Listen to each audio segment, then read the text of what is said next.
Hello and welcome once again everybody to the kitchen world of VR Chef. Today's recipe is a nice rich dish which is ideal for a holiday meal en famille. We're going to make some delicious roast shoulder of lamb, which will be accompanied by a classic bed of potatoes also baked in the oven. And we'll finish off with some piquillo peppers and you'll be able to see just how easy it all is to make. If there's enough time to really do this recipe justice, we'll also leave it to marinade in order to intensify the flavour. Now, to prepare this, we're going to need the following ingredients for 4 people. 2 shoulders of lamb cut in half, separating the tip from the hock, as I've done on this oven plate, where I've placed the meat. Salt. Garlic oil, which is a mixture of oil, garlic and ground parsley. Concentrated meat stock in powder form, optional. And a little bit of thyme and rosemary. If we have any fresh, that would be great.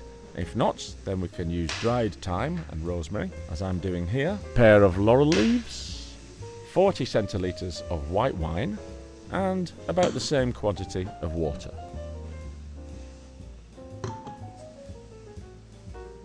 We start by sprinkling a couple of spoonfuls of salt over the meat. If we're going to use concentrated stock in powder form, we should add another couple of spoonfuls. If not, we use the fresh herbs, adding 2 more spoonfuls of dried thyme and rosemary. We crumble the laurel with our fingers and sprinkle it onto the tray.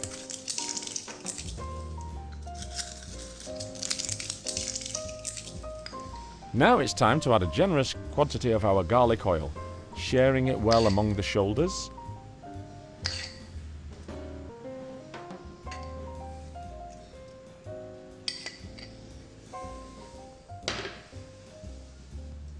And we finish by adding the white wine and the water. And this is the final result. If it's not possible to leave it in the fridge for the whole night for the meat to marinade, we should at least try to leave it to stand before we put it into the oven. On the following day, we can start the roasting. And for this, the first thing we have to remember is to preheat the oven to 180 degrees centigrade in both the upper and lower parts. And while it's reaching the necessary temperature, we can take advantage of the time by getting the baked potatoes ready that we're going to use for the trimmings. And you can make these potatoes right on the same hot plate as the shoulders, putting them under the meat and roast them at the same time, which will also give them a spectacular flavour. Although I'll be making them both separately, in case you want to use this recipe to prepare trimmings for any other kind of meat or fish. Right, cut 5 medium-sized potatoes, though obviously you can make as many as you like. There won't be any left over, I can assure you. Cut them into slices to a width of about ½ centimetre like this, and arrange them on the tray where we're going to put them into the oven.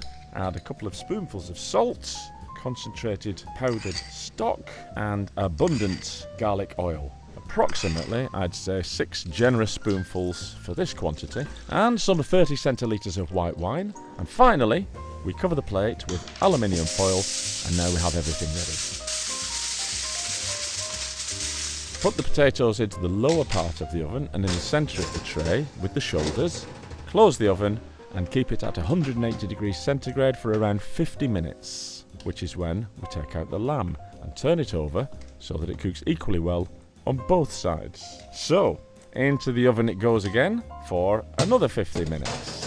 And when the time is up, all we have to do is turn the shoulders over once again and give them a nice blast of heat at 210 degrees for 15 minutes, so that the meat gets a nice golden colour with a nice crisp skin and all juicy inside. So, while the oven finishes its work, let's get the trimmings ready before proceeding to the actual serving. In this case, we have these caramelised onions and some piquillo peppers. We simply give them a little blast of heat with a little bit of extra virgin olive oil. Turn on the hot plate, throw some oil into the saucepan and stir the onions and the peppers in.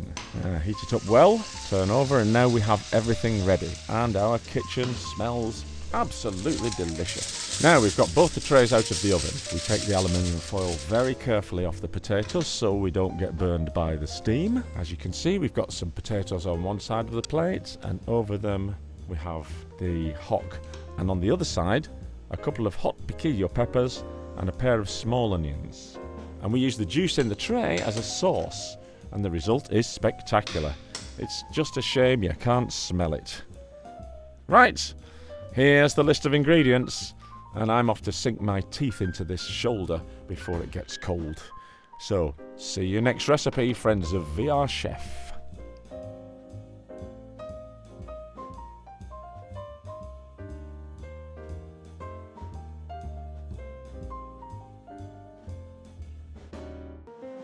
And don't forget to follow us as ever on Facebook and Twitter and YouTube and all the social media. Bye for now.